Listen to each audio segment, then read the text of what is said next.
오늘 본문 말씀에서 고린도 교회의 성도 사이에 분쟁과 분열이 일어났습니다. 성도들이 파벌을 형성하고 또 서로 다투었고 결국에 세상 법정까지 거발하는 그런 지경에 이르고 말았습니다. 바울은 고린도 교회가 교회 내에 생기는 일을 스스로 해결하지를 못하고 세상 법정까지 거발 소송을 하는 일을 강하게 이렇게 책망을 했어요.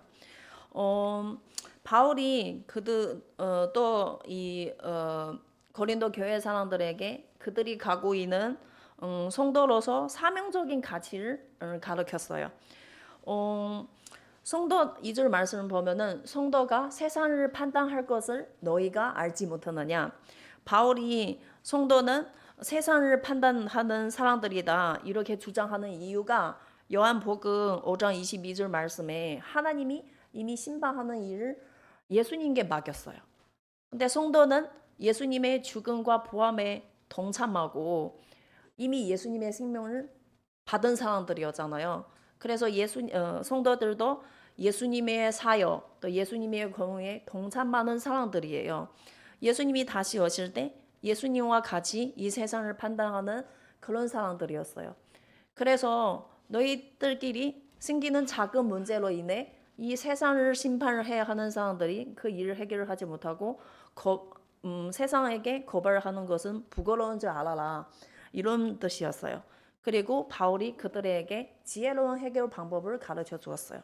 그게 뭐냐면 바로 7절 말씀에서 차라리 불의를 당하는 것이 낫지 아니하며 차라리 속인 것을 낫지 아니하냐. 이게 서로를 거절하고 이미 잘 못하는데 차라리 불의를 당하고 차라리 속인 것을 당하라 그런 말이에요. 성도는 손해를 받더라도 성도라는 신분과 떨어지는 일을 하지 말라는 그런 뜻이에요. 그런데 이 세상에 손해를 좋아하는 사람이 있어요? 없죠. 이 세상이 좋아하는 것은 공평해요. 등가 교환이에요. 내가 지불을 했으면 마땅할 만한 보답이 있어야죠.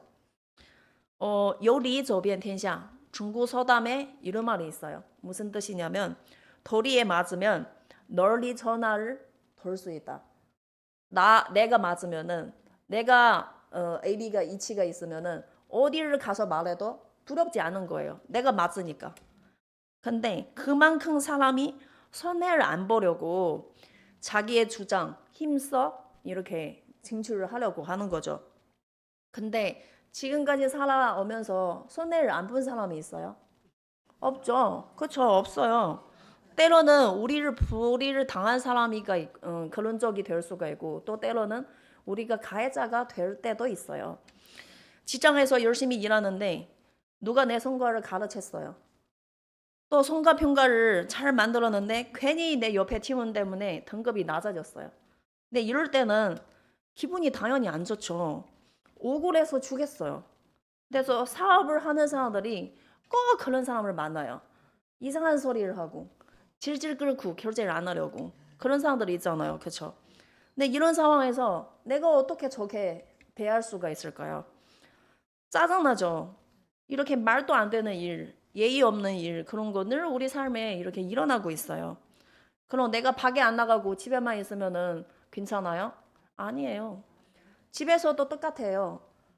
내가 먹을 거 마실 거 정성껏 온 가족을 이렇게 모셨는데 결국에 내가 수고하는 것을 당연한 거를 생각하고 인증을 안 해줄 때 마음이 얼마나 서운하겠어요. 이 가족들에게 사랑과 인정 이해를 못 받을 때 마음이 더 비참한 거예요. 근데 오늘 말씀에서 기꺼이 부의를 당하라. 기꺼이 속이는 것을 당하라. 그런 거를 우리에게 가르치고 있어요. 어떻게 이럴 수가 있을까요? 내가 왜 이렇게 해야 되는데 이해도 안 되고 그렇게 하기가 싫어요. 근데 생각해봐요. 불의를 당할 때 우리가 너무 억울하고 분하잖아요. 화나고 싸우더라도 내가 받아야 할 것을 다 가지게 해야죠. 근데 싸우고 나서 우리의 마음이 어때요? 우리의 심정이 어때요? 최악이죠. 어떤 일 때문에 또 어떤 상황 때문에 내 안에 하나님이 주시는 평안과 기쁨을 어느 순간에 없어진 거예요. 남은 게 노기, 불만 그런 거 내 안에 가득하 있는 거예요. 더 중요한 것은 우리의 삶 자리에서 하나님께 영광을 드리지 못하는 거예요. 그럼 나만 참고 당하면 되냐? 그것도 달갑지 않아요.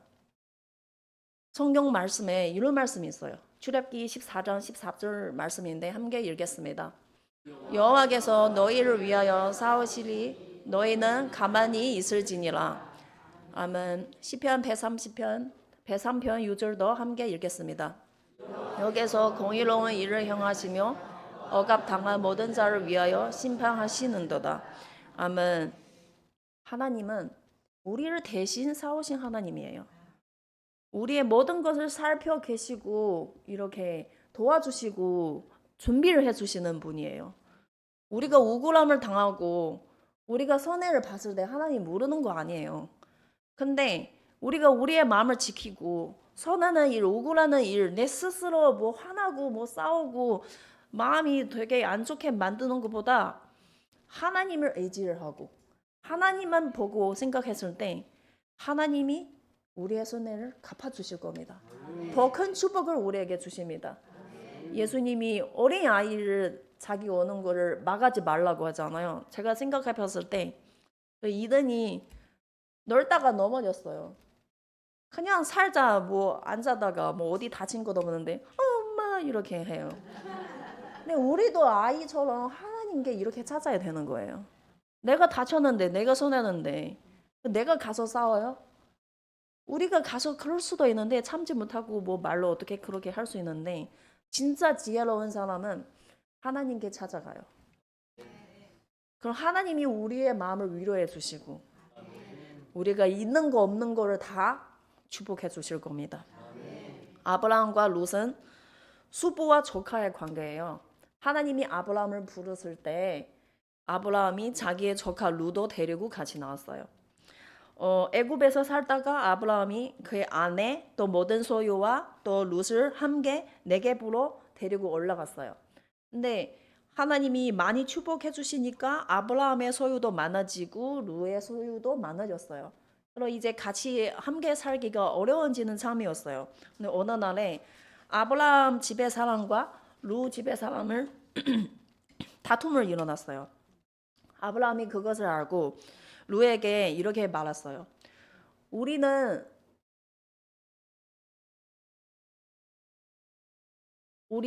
친처이니까 우리는 서로 다투지 말자 이렇게 말했어요.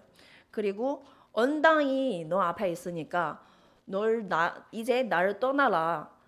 내가 좌하면 나는 우하고 내가 우하면 나는 좌하라. 이렇게 먼저 선택하는 그 권력을 롯에게 주었어요. 롯이 어떻게 했어요? 아싸, 제일 좋은 거를 선택해야지. 자기 눈이 보이는 넉넉한 여당 그 지역을 선택을 했어요. 무슨 삼촌 뭐 정분 그런 거를 다 떠났어요. 제일 좋은 거를 골라서 이렇게 그곳에 살게 되었어요. 아브라함은 가나안 지역에서 살고. 근데 롯이 아브라함에게 떠나고 나서 하나님이 아브라함에게 나타났어요. 그리고 아브라함에게 이렇게 말씀하셨어요. 너는 눈을 들어. 너 있는 곳에서 북쪽과 남쪽, 동쪽과 서쪽을 바라보라. 보이는 땅을 내가 너와 내 자손에게 영원히 주리니. 하나님이 이렇게 축복을 주셨어요. 롯이 가진 것을 많아지는 것은 아브라함 때문이에요. 아브라함 때문에 하나님이 축복해 주신 거예요.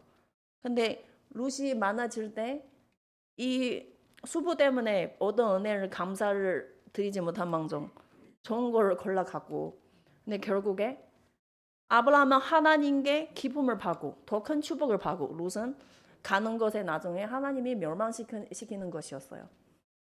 또 출애굽기 26장 보면은 이삭이 우물 4개를 봤어요. 이삭은 그 당시 강수량이 적은 팔레스타인 지역에서 물은 되게 귀한 것이에요. 이 옮길 때마다 물이 있는 것을 찾는 것을 상식이고 물이 없으면은 그럼 물 파야 되는 거예요. 이 이삭은 하나님의 축복으로 창대하고 왕성하여 또 거부가 되었어요. 이 그랄 걸작기에 살고 있는데 우물 하나를 팠어요. 근데 이삭이 그 외래 사람으로서 되게 뭐 부자가 되어가지고 사람들이 되게 다 질투를 하는 거예요. 우물을 파는데 그날 사람들이 와서 이거 우리 거야. 이삭이 그래 가져가라. 나는 우물 하나 더 파면 되지. 그래서 우물 하나 더 팠어요. 하나를 또 파는데 이 그날 사람은 또 와서 자기 거래. 그래서 또 가져갔어요. 이삭이 이번에 또 우물을 팠죠. 이번에 우물을 팠을 때 이 그날 사람들이 와서 싸우질 않았어요. 이삭이 그 우물의 이름을 르호봇이라고 지었어요. 그 르호봇의 뜻은 여호와께서 우리를 위하여 넓게 하셨으니 이 땅에서 우리가 번성하리로다. 번성하리로다. 그리고 이삭이 다시 위로 불세바로 올라갔을 때 하나님이 이삭에게 이렇게 말씀하셨어요. 나는 너의 아버지 아브라함의 하나님이시니 두려워하지 말라. 내 종 아브라함을 위하여 내가 너와 함께 있어 내게 복을 주어 내 자손이 번성하게 하리라 하신지라. 아멘. 이 이삭이 우물을 파는데 그날 사람들이 두 번이나 와서 자기 거라고 해서 빼갔어요. 근데 이삭은 손해를 본 거잖아요. 불의를 당한 거잖아요. 근데 이삭이 자기의 죽음을 위해 주장을 하질 않았어요. 하나님께 맡기는 거죠. 근데 그런 이삭에게 하나님이 더 큰 축복을 주셨어요. 또 우리가 잘 알고 있는 다윗과 사울의 이야기가 있어요. 사울이 다윗을 죽이려고 계속 이렇게 추격하고 그랬어요. 어느 날에 다윗이 에디긴 광야에 있다는 소식을 들었어요. 사울이 이스라엘 그 군대 중에 3,000명 능력이 있는 사람을 골라서 다윗을 죽이려고 떠나갔어요. 근데 가다가 배에 신호가 와가지고 화장실 가려고 하는데 마침 옆에 동굴이 있어요. 그 동굴에 들어갔어요. 근데 그 동굴에 누가 있는 거예요? 다윗이 숨어 있어요. 이게 다윗에게 막 이게 버수를 하는 기회가 찾아온 거잖아요.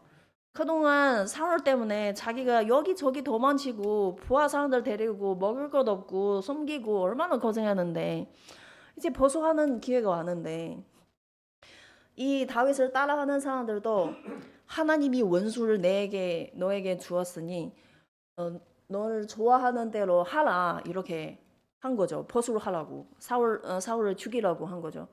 네, 다윗은 이 사울의 거도자릭을 배우고 가만히 조용히 나왔어요. 그리고 그 것을 배우는 것도 너무 마음이 찔린 거예요. 그리고 부하 사람들한테 이렇게 말했어요. 사울은 하나님께 기름을 받은 사람이었어요.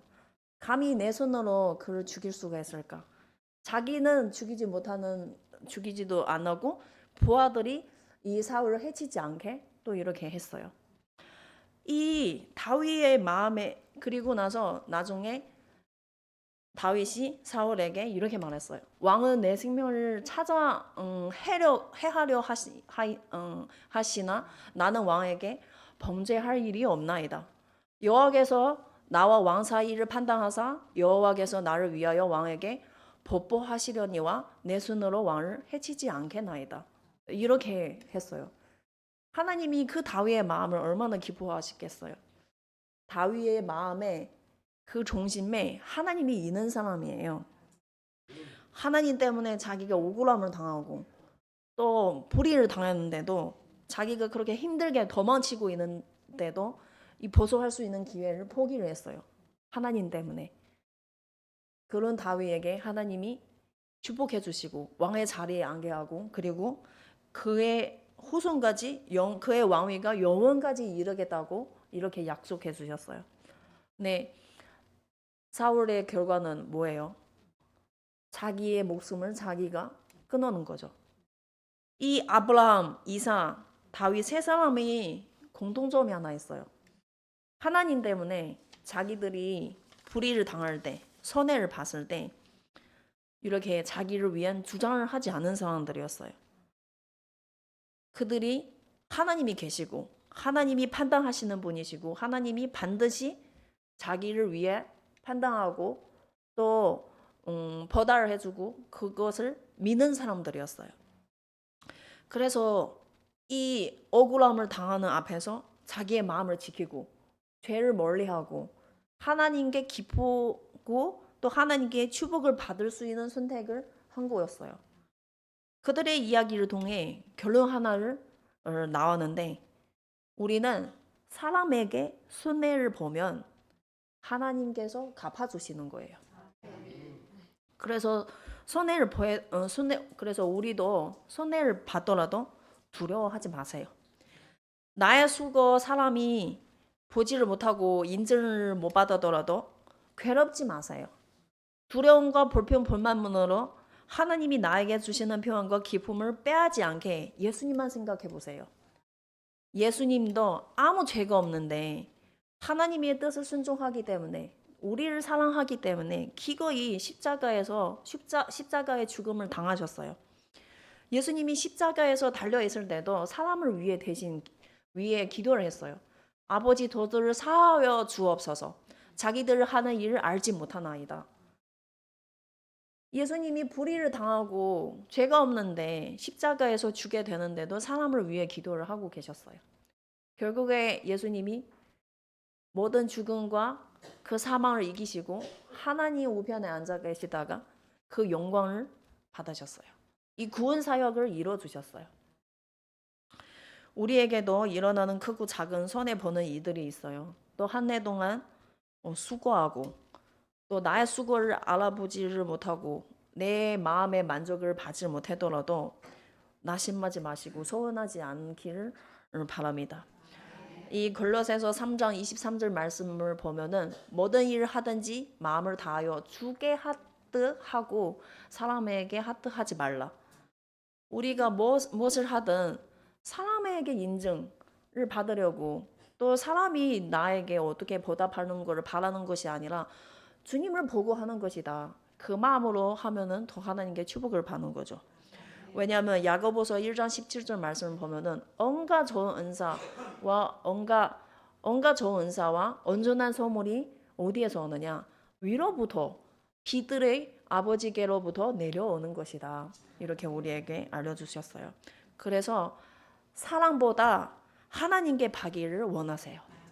제가 어릴 때 이런 이야기가 들었어요. 이게 실제 사람의 이야기였는데 어릴 때 엄마한테 듣는 거라 이 사람의 이름이 기억하지 않지만 이 사람 어릴 때는 집에 너무 가난했어요. 먹을 거 없어요. 그래서 항상 엄마가 데리고 시장에 가서 사람들이 버리는 야채 잎을 주워서 먹었어요. 근데 어느 날에도 엄마를 데리고 나왔거든요. 나왔는데 이 과일 파는 그 가게 앞에서 체리를 보았어요. 체리가 초롱초롱해서 너무 먹고 싶은 거예요.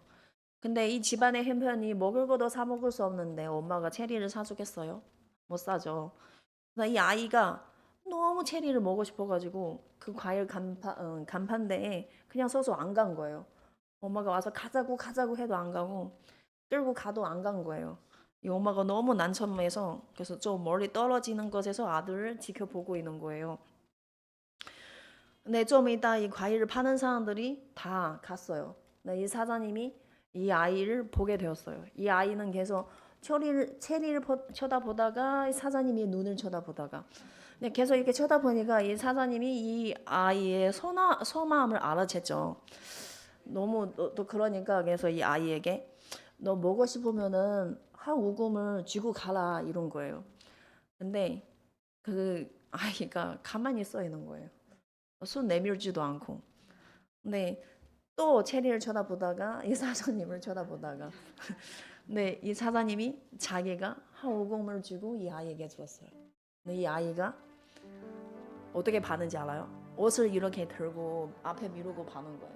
나중에 엄마가 물어봤어요. 왜 사장님이 너 주라고 했을 때는 안 했어요? 사장님의 손이 나보다 크잖아요. 이렇게 대답했어요.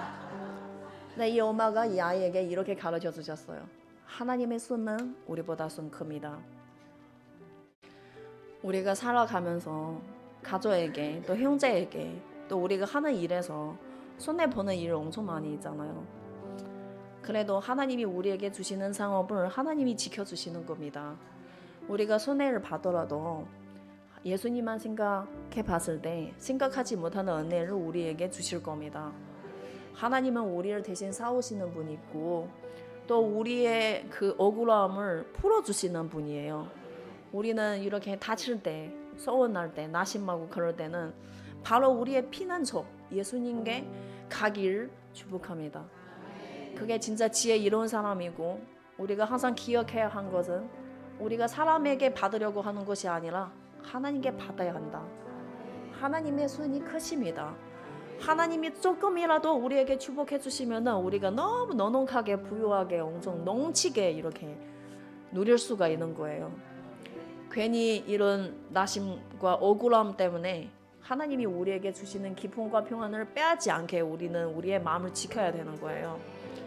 이렇게 불의를 당할 때, 손해를 봤을 때 우울하고 화나고 내가 왜 이렇게 해야 되냐, 이렇게 불평불만을 하다가 내 주변의 사람에게도 영향을 주고 가정의 화모도 일게 되고 하나님께 영광도 드리지 못하는 그런 일을 우리에게 일어나지 않게 축복합니다.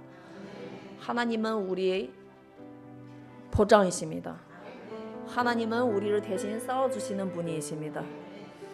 오늘 말씀을 정말로 하나님이 역사를 하시고 우리 마음에 이 한 해의 마무리되는 시기에 우리 모든 사람의 마음을 위로해 주시고 더 큰 축복을 주시기를 축복합니다.